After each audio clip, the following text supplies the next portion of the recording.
Soji Omo Taiwo. Soji.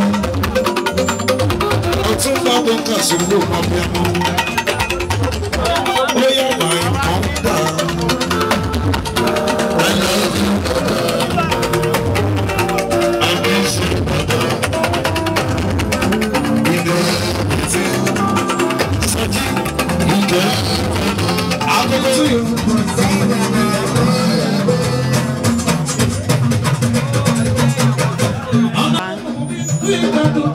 Gbogbo nǹkan ló dẹ̀ máa ń fẹ́ kó bọ́ sí rọrùn fún yàn, kì í fẹ́ wàhálà fún èèyàn kankan àti ẹni tó mọ̀ àtẹni tí ó mọ̀ tó bá ti súnmọ́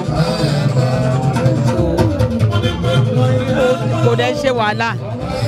Lájọ́ tó ti jáde lé pé ó wá sí Èkó wọn ò pè wá nítorí ẹ̀rí jẹ́jẹ́ ló máa ń lọ. Òun làkọ́ bí ilé wa. Olúwa túbọ̀ máa bá wa ràn lọ́wọ́.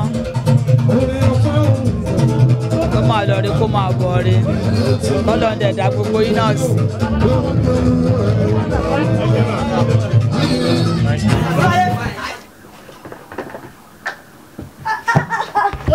Make I drink petrol now. I want drink petrol. I don't care. We don't walk. Go where? Go this thing. They don't want to subscribe. They don't want like. No. I went to beg them. Wait, beg them. I go drink am. You want drink petrol? I beg. Not gonna let her give me some. I beg. I beg. Not like now. I beg. 3 minutes pieces bar.com for entertainment. Nigeria entertainment. If they don't subscribe, I go drink am. And this is how you can subscribe to our channel. Below the video, you will see a subscribe button. Click on the subscribe button.